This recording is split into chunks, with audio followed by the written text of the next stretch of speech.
Haleluya, saudara. Haleluya. Ya, puji Tuhan, kita bersyukur, saudara. Kalau malam ini kita bisa melakukan ibadah kenaikan Yesus ke sorga, saudara ya. Jadi tadi saya sampaikan di WA Group juga, saudara. Kenaikan Yesus ke sorga itu menunjukkan bahwa pengharapan kita itu luar biasa, saudara. Pengharapan kita, pengharapan yang pasti. Tujuan kita menjadi orang percaya itu sangat jelas. Kalau kita belajar firman Tuhan, saudara, sangat jelas sekali, saudara. Tidak ada keraguan. Itu saya percaya semakin hari kalau kita bertumbuh di dalam Tuhan, kita semakin mantap menjadi orang percaya, saudara. Ya, puji Tuhan. Mari kita sekarang mulai siapkan Alkitab kita. Kita belajar, saudara, tentang kenaikan Yesus ke sorga berdasarkan kitab Lukas ini, saudara ya. Coba kita lihat Injil Lukas pasal yang terakhir, saudara. Ya.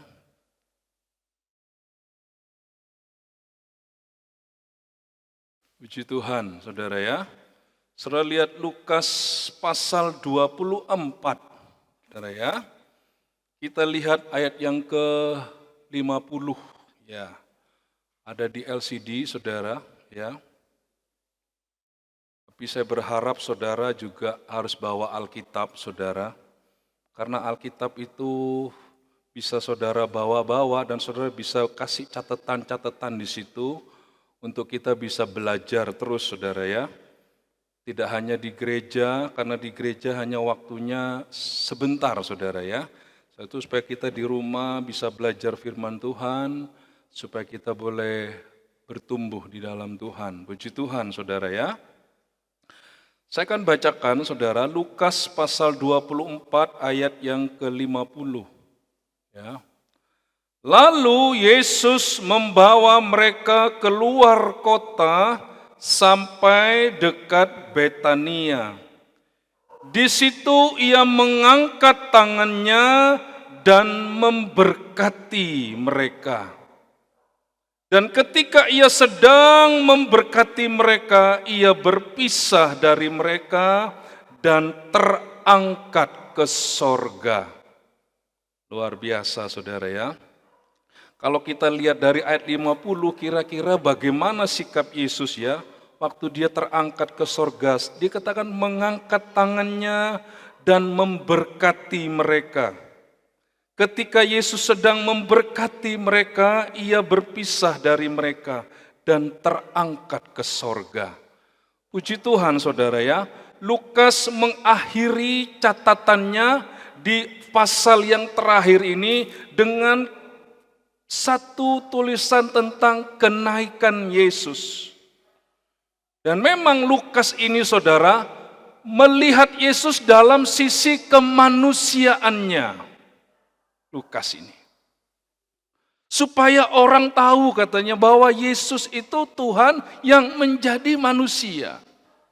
Dan kita lihat di pasal yang terakhir ini, firman Tuhan menulis tentang akhir dari bagaimana manusia Yesus terangkat ke sorga, saudara.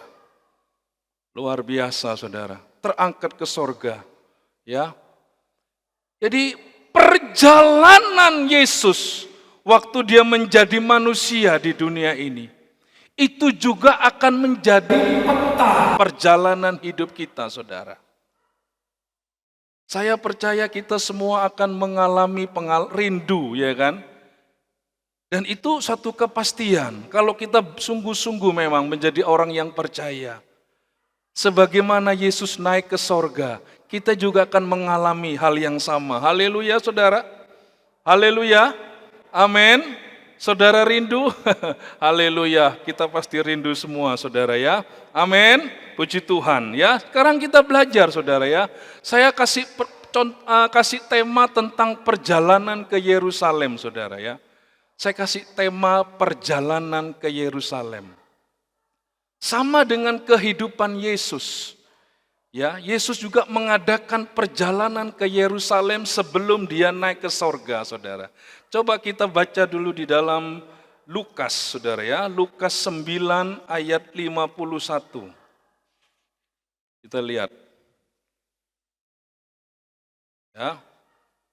Lukas 9 ayat yang ke-51.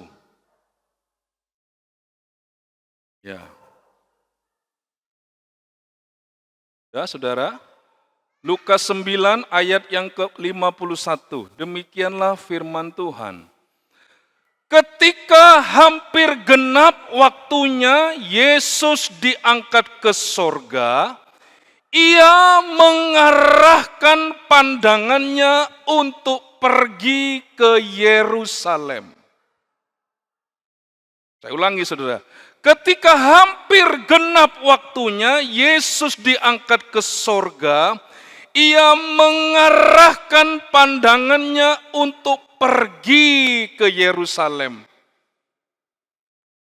Ayat 31 kita mundur saudara, Lukas 9 ayat 31.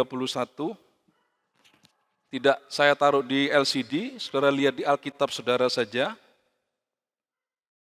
Lukas 9 ayat 31, demikianlah firman Tuhan. Keduanya menampakkan diri dalam kemuliaan dan berbicara tentang tujuan kepergiannya yang akan digenapinya di Yerusalem. Jadi rupanya saudara, kepergian Yesus, perjalanan Yesus ke Yerusalem itu adalah kehendak Bapa untuk menggenapi janji-janji Bapa. Luar biasa saudara. Kalau kita belajar di dalam Alkitab, perjalanan Yesus itu adalah kehendak dari Bapa. Ini juga pelajaran bagi kita saudara. Hidup ini seperti sebuah perjalanan saudara. Tapi Tuhan mau kita berjalan di dalam kehendak Tuhan. Tidak berjalan menurut perasaan kita sendiri. Ya, tadi kita lihat ayat 51. Ketika hampir genap waktunya Yesus diangkat ke sorga, ia mengarahkan pandangannya untuk pergi ke Yerusalem. Coba kita belajar sedikit dulu dari kata mengarahkan, saudara. Coba kita lihat LCD. Nah, ini saya catat di situ, saudara. Kata mengarahkan rupanya dalam bahasa Yunani itu sterizo, saudara, artinya membangun, membuat stabil, menunjukkan satu keteguhan. Ah, ini saudara. Jadi mengarahkan itu artinya membangun, membuat stabil, menunjukkan satu keteguhan, teguh. Ya, teguh. Kita lihat sekarang saudara, apa maksudnya?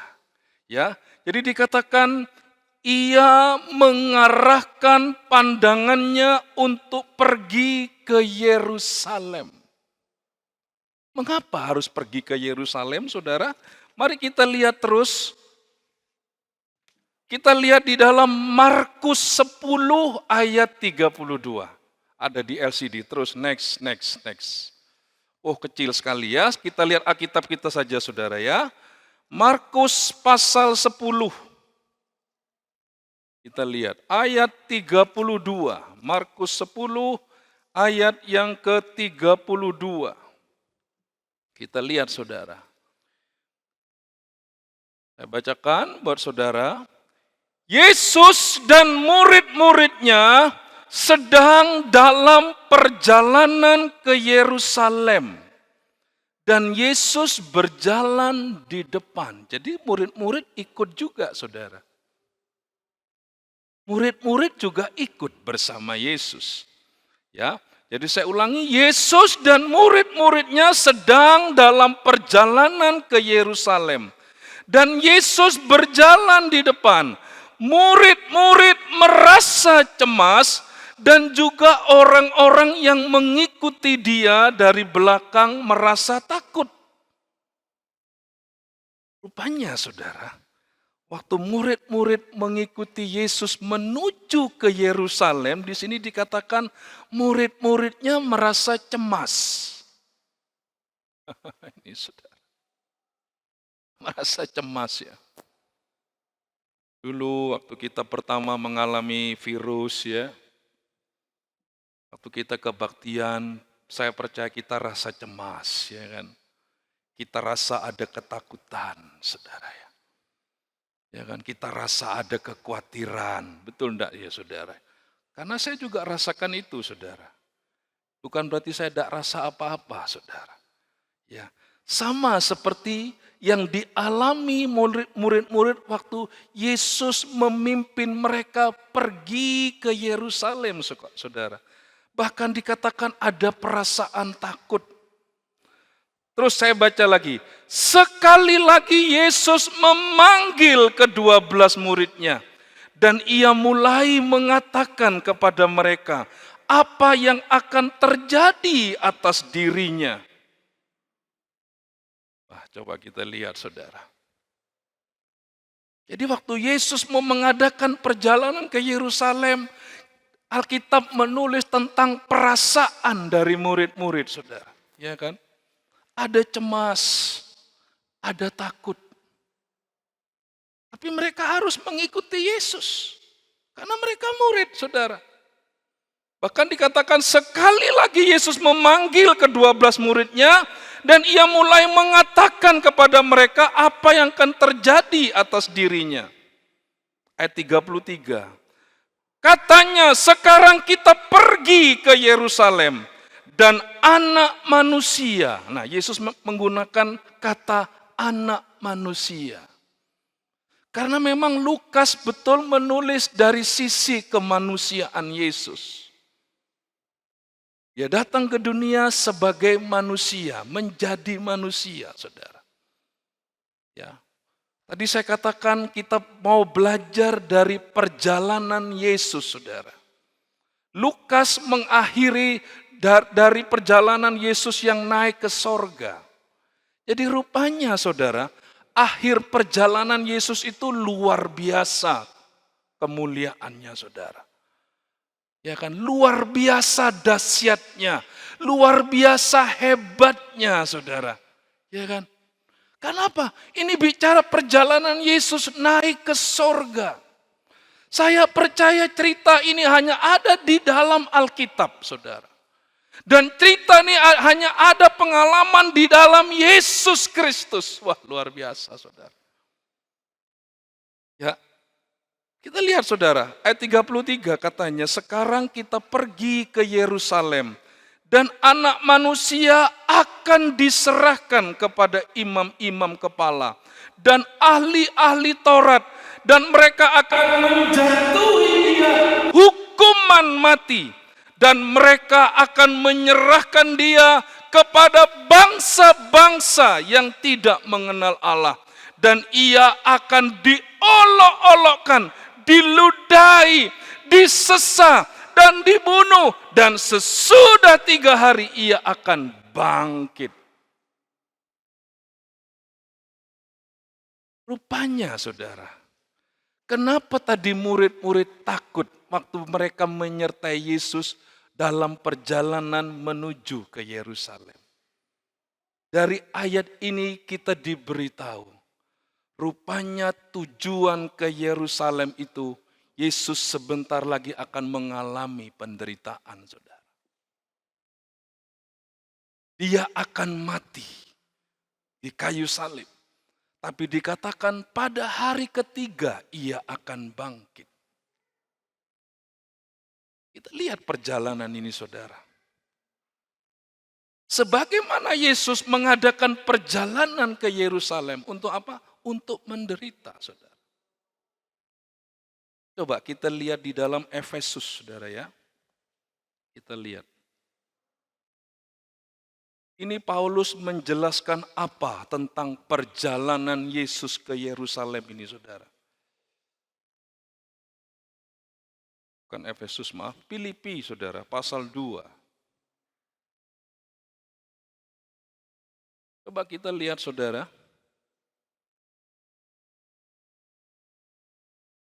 Filipi pasal 2 ayat yang ke-6. Yang walaupun dalam rupa Allah, tidak menganggap kesetaraan dengan Allah itu sebagai milik yang harus dipertahankan, melainkan telah mengosongkan dirinya sendiri dan mengambil rupa seorang hamba dan menjadi sama dengan manusia, dan dalam keadaan sebagai manusia ia telah merendahkan dirinya. Jadi rupanya perjalanan ke Yerusalem itu sikap satu kerendahan hati, saudara. Yesus rela menderita buat kita, supaya kita diselamatkan. Jadi jangan lupa, saudara, sebelum cerita tentang kenaikan Yesus ke sorga, ini memang pengalaman yang hebat, pengalaman yang luar biasa, saudara. Sampai dikatakan murid-murid tercengang waktu itu, ya kan? Di dalam Kisah Rasul itu. Tapi sebelum peristiwa ini terjadi, Alkitab menulis lebih dahulu tentang apa, saudara? Perjalanan Yesus ke Yerusalem. Dan kita mulai tahu perjalanan ini adalah perjalanan Yesus di dalam penderitaan. Ini, saudara, dalam penderitaan. Ya, di dalam penderitaan, saudara. Ini bicara apa? Filipi berkata kerendahan hati. Kerendahan hati. Saudara, nanti kita akan belajar terus. Perjalanan Yesus ke Yerusalem ini juga harus menjadi perjalanan kita sebagai orang percaya. Ya, ini bukti kita mau mengikut Yesus. Makanya dalam khotbah kemarin dari Bapak Gembala Senior, barang siapa yang mau mengikut aku, dia harus menyangkal diri dan memikul salib dan mengikut aku. Ini, saudara. Jadi perjalanan ke Yerusalem itulah perjalanan penderitaan, saudara. Terus kita belajar lagi, saudara. Ya, kita terus. Ya. Kita lihat sekarang di dalam Lukas 9 ayat 62. Kita lihat. Ya, tidak kelihatan, mari kita buka Alkitab kita, saudara. Lukas 9 ayat 62. Lukas 9 ayat yang ke-62. Demikian firman Tuhan, tetapi Yesus berkata, setiap orang yang siap untuk membajak, tetapi menoleh ke belakang, tidak layak untuk kerajaan Allah. Tetapi Yesus berkata, setiap orang yang siap untuk membajak. Kayak petani itu kan sebelum nabur benih pasti membajak tanahnya, saudara. Tapi Alkitab berkata, orang yang sudah membajak terus tiba-tiba menoleh ke belakang, karena mungkin petani ini mulai mengalami kesulitan dan sebagainya mungkin ya, dan dia mulai noleh ke belakang alias mundur, saudara, tidak layak untuk kerajaan Allah.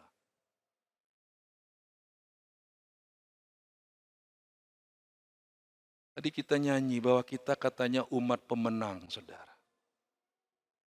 Saya percaya, saudara, kalau Tuhan mau kita maju terus masuk ke Yerusalem, Allah tidak pernah tinggalkan kita. Karena itu memang perjalanan yang harus kita lakukan. Coba kita lihat Lukas 13 ayat 33. Lukas 13 ayat 33. Kita lihat, saudara. Lukas 13 ayat 33. Tetapi hari ini dan besok dan lusa, aku harus meneruskan apa saudara? Perjalananku. Lihat saudara. Yesus berkata, aku harus meneruskan perjalananku. Biarpun perjalanan ke Yerusalem itu Yesus akan mengalami satu penderitaan, tapi Yesus berkata, aku harus meneruskan perjalananku. Sebab tidaklah semestinya seorang nabi dibunuh kalau tidak di Yerusalem. Ini saudara. Ayat 34, Yerusalem, Yerusalem, engkau yang membunuh nabi-nabi dan melempari dengan batu orang-orang yang diutus kepadamu. Berkali-kali aku rindu mengumpulkan anak-anakmu, sama seperti induk ayam mengumpulkan anak-anaknya di bawah sayapnya, tetapi kamu tidak mau. Jadi rupanya saudara, di Yerusalem, Yesus terus memberitakan firman-Nya, saudara. Biarpun dia mengalami penderitaan. Karena itu memang perjalanan yang harus dikerjakan. Aku harus meneruskan perjalananku. Jadi sekarang kita mulai tahu, paling tidak sedikit saudara. Di balik satu kemuliaan, rupanya ada satu perjalanan yang harus dilakukan Yesus, yaitu penderitaan, saudara. Yerusalem itu bicara penderitaan. Yerusalem itu bicara bagaimana kerendahan hati Yesus, saudara. Ya. Jadi perjalanan ke Yerusalem itu pelajaran tentang satu langkah maju. Bukan mundur. Satu langkah maju dengan tujuan supaya hidup kita juga dipermuliakan oleh Tuhan. Lewat apa saudara? Perjalanan penderitaan ini. Ini langkah maju. Haleluya. Amin. Langkah maju. Saya bersyukur saudara ya. Biarpun ada jemaat yang masih di rumah, tapi ada jemaat yang mau beribadah. Saya bersyukur sama Tuhan. Karena memang tugas hamba Tuhan begitu, melengkapi jemaat saudara. Supaya apa? Punya langkah yang maju, bukan mundur, bukan tetap makan. Ada ayat yang sangat indah di dalam Mazmur 126 ya. Orang yang berjalan maju sambil mencucurkan air mata katanya. Ingat saudara? Coba kita buka sejenak ayat ini saudara ya. Indah sekali Mazmur. Karena Mazmur ini tentang puisi. Wah ini saudara ya. Karena Mazmur ini tentang puisi memang. Coba kita lihat ya. Jadi bahasanya tuh puitis gitu saudara ya. Bisa menyenangkan. Jadi biarpun dalam penderitaan, disampaikan dengan puitis itu mendatangkan kekuatan justru saudara ya. Coba kita lihat. Mazmur 126 ayat yang kelima. Orang-orang yang menabur dengan mencucurkan air mata akan menuai dengan bersorak-sorai. Orang yang berjalan maju dengan menangis sambil menabur benih pasti pulang dengan sorak-sorai sambil membawa berkas-berkasnya. Oh rupanya Daud juga mengalami itu semua saudara. Saya percaya tokoh-tokoh Alkitab semua mengalami perjalanan ini saudara. Itu bukti bahwa itulah kekristenan yang benar. Ada anak remaja saudara, sampai mau ke gereja di sini, sampai dimarah-marahi, dihambat sama orang tuanya. Saudara. Tapi saya bilang satu hal begini sama dia, tapi ingat ya, kamu tidak boleh melawan papa mamamu. Karena Alkitab mengajar kita tidak boleh melawan. Yang harus kamu kerjakan sekarang apa? Kamu menangis di bawah kaki Tuhan. kamu berdoa sungguh-sungguh supaya kamu bisa beribadah, diizinkan. Karena memang ibadah itu ada yang berkata orang yang mau beribadah harus sengsara memang saudara. Karena ibadah ini mahal harganya.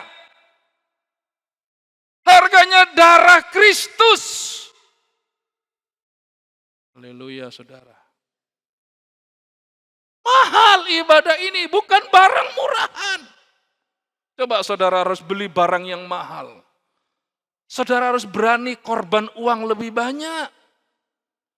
Saudara harus rela kehilangan uang lebih banyak. Kalau enggak, saudara tidak akan dapat barang yang mahal. Ya. Saya dengar beberapa jemaat sudah mulai menghadapi tantangan. Saya coba berdoa, saudara. Saya coba berdoa. Berdoa dan menguatkan jemaat itu. Kenapa? Karena itu memang perjalanan Yerusalem yang harus kita hadapi. Seperti Yesus, aku harus melakukan perjalananku. Karena kalau tidak menjalani Yerusalem, kita tidak akan dibangun oleh Tuhan. Iman kita tidak terbangun. Kita tidak akan mempunyai iman yang teguh tadi. Ya kan? Teriso artinya tadi membangun. Keteguhan. Ya saudara. Karena saudara, rancangan Tuhan kepada gerejanya itu luar biasa saudara. Coba kita sedikit lihat lagi di dalam Roma pasal 8. Kita lihat Roma pasal 8 saudara. Roma pasal 8 ayat yang ke-18. Kita lihat. Roma pasal 8 ayat yang ke-18. Saudara perhatikan ayat itu. Sebab aku yakin bahwa penderitaan zaman sekarang ini tidak dapat dibandingkan dengan kemuliaan yang akan dinyatakan kepada kita. Oh, haleluya saudara. Haleluya. Haleluya saudara. Sebab aku yakin, kata Paulus, bahwa penderitaan zaman sekarang tidak dapat dibandingkan dengan kemuliaan yang akan dinyatakan kepada kita. Haleluya saudara. Amin. Jadi perjalanan Yesus ke Yerusalem harus juga menjadi perjalanan kita, gerejanya saudara. Haleluya. Ini firman Tuhan.